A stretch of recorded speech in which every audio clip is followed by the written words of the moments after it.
faisait vraiment le plus peur au début, c'était ça. C'était effectivement la présence de Tati. En même temps, c'est pas un film de Monsieur Hulot.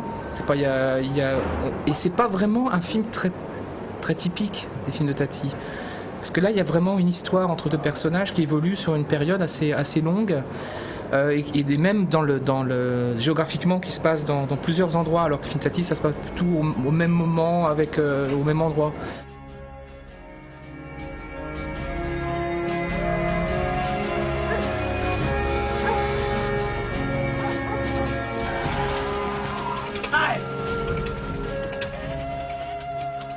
J'ai voulu me démarquer effectivement au maximum aussi du look entre guillemets des films de Tati. Parce que le film qu'il avait fait avant, Mon oncle, était vraiment très très moderne, hein. C'était vraiment très design et poussé à fond.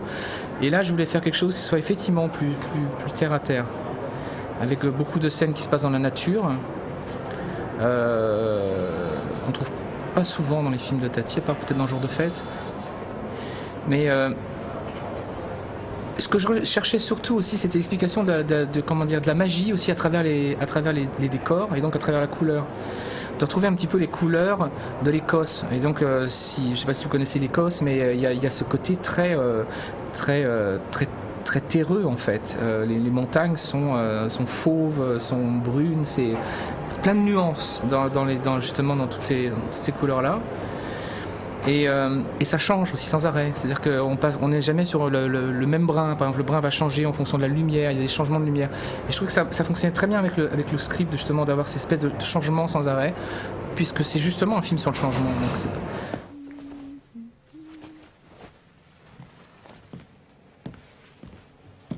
Alice.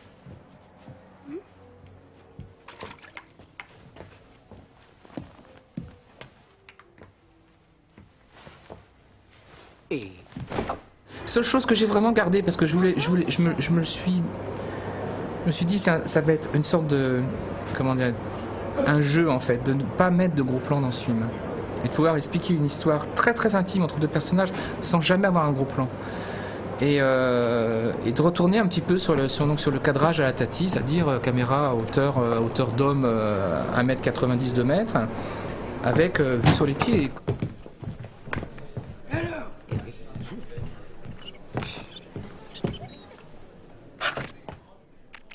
C'est plus basé sur le vrai Jacques Tati-Chef que Monsieur Hulot en fait. Et comme le décrivait le script, le personnage de l'illusionniste était décrit comme quelqu'un de très élégant. Et effectivement, Jacques Tati dans la vie courante était quelqu'un de très élégant.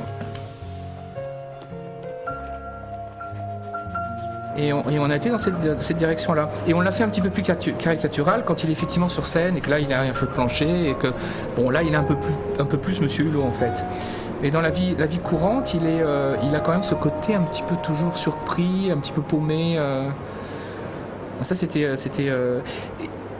et justement c'était la chose qui me faisait le plus peur au départ, c'est de me dire est-ce qu'on lui redonne une âme, je dirais. Est-ce qu'on va voir que c'est Jacques Tati?